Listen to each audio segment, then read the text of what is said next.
সূরা ইখলাস কতবার পড়লে আল্লাহ তাআলা ঘরের মধ্যে বৃষ্টির মতো রহমত বর্ষণ করবে, অভাব অনটন দুশ্চিন্তা পেরেশানি দূর হয়ে টাকা শুধু আসতেই থাকবে। সূরাতুল ইখলাস এতটা মর্যাদাপূর্ণ সূরা, আল্লাহ তাআলার তাওহীদ ও একত্ববাদের সূরা। এই সূরা ইখলাস পারে না এরকম কেউ নাই। কুল হুয়াল্লাহু আহাদ আল্লাহুস সামাদ লাম ইয়ালিদ ওয়া লাম ইউলাদ ওয়া লাম ইয়াকুল লাহু কুফুয়ান আহাদ। আমি যদি কাউকে জিজ্ঞেস করি বলে সূরাতুল ইখলাস পারেন কিনা, এরকম কেউ নাই যে বলবেন যে হুজুর পারি না। সবাই সূরাতুল ইখলাস পারি। আবু হুরায়রা রাদিয়াল্লাহু তাআলা আনহু থেকে বর্ণিত হাদিসটি মুসনাদে আহমদের বর্ণনা এসেছে। বিশ্বনবী মুহাম্মদ সাল্লাল্লাহু আলাইহি ওয়াসাল্লাম এক ব্যক্তিকে সূরাতুল ইখলাস পড়তে দেখে বললেন, ওয়াজাবাত লাহুল জান্নাহ, তার জন্য জান্নাত অবধারিত হয়ে গিয়েছে। সুবহানাল্লাহ বিহামদি। এজন্য যে ব্যক্তি সূরাতুল ইখলাসকে ভালোবাসবে, এই ভালোবাসাই তাকে জান্নাতে নিয়ে যাবে। এজন্য আপনি সূরাতুল ইখলাস কতবার পড়বেন, রাত্রিবেলা কতবার পড়লে আল্লাহ তাআলা ওই ঘরের মধ্যে রহমত বরকত নাজিল করবে, সাকিনা শুধু আসতেই থাকবে, আপনি কল্পনাও করতে পারবেন না। ঘরের ভেতরে যত অভাব আছে আল্লাহ তাআলা দূরীভূত করে দিবে শুধুমাত্র এই সূরা ইখলাসের বরকতে।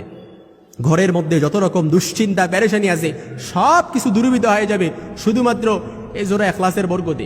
আপনার ঋণ যত আছে এই ঋণ থেকে আল্লাহ তাআলা মুক্তি দান করবে শুধুমাত্র এই সূরা ইখলাসের বরকতে। এজন্য এই সূরাতুল ইখলাস কতবার পড়বেন। আল্লাহ তাআলা এককে সব সময় পছন্দ করেন। এক যেমনিভাবে বেজোর, ঠিক তদ্রূপ আল্লাহ তাআলা এই বেজোর সংখ্যাকে পছন্দ করে।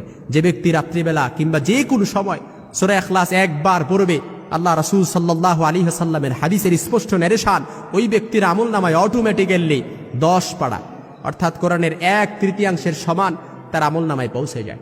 2 বার পড়েন 20 পারা, 3 বার পড়েন 30 পারার সওয়াব অটোমেটিক্যালি আপনার আমলনামায় পৌঁছে যাবে। এজন্য বিশ্বনবী মুহাম্মদ সাল্লাল্লাহু আলাইহি ওয়াসাল্লামের আরেকটি হাদিস আয়েশা রাদিয়াল্লাহু তাআলা আনহা থেকে বর্ণিত, নবী সাল্লাল্লাহু আলাইহি সাল্লাম প্রত্যেক রাতে যখন ঘুমাবার জন্য তিনি বিছানায় যেতেন, তিনি 2 হাতের চেটে একসাথে করে তালু একসাথে করে সূরাতুল ইখলাস পড়ে পুরো শরীর মাসে করে দিতেন। আল্লাহ তাআলা সব ধরনের বিপদ আপদ থেকে আল্লাহ তাআলা হেফাজত করতেন। সুবহানাল্লাহ বিহামদি। এই আমলটি মুহাম্মদ সাল্লাল্লাহু আলাইহি ওয়াসাল্লাম করতেন।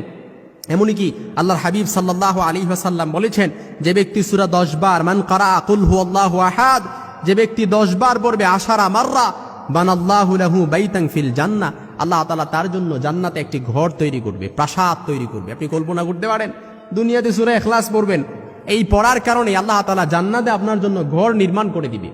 এজন্য সূরা ইখলাস যে ঘরের মধ্যে পড়া হবে ওই ঘরের মধ্যে কোনো অভাব অনটন থাকবেই না। ঘরে ঢোকার সময় সূরা ইখলাস পড়েন, ঘরে যাওয়ার সময় 3 বার সূরা ইখলাস পড়বেন, তারপর ঘর থেকে বের হওয়ার সময় সূরা ইখলাস পড়েন।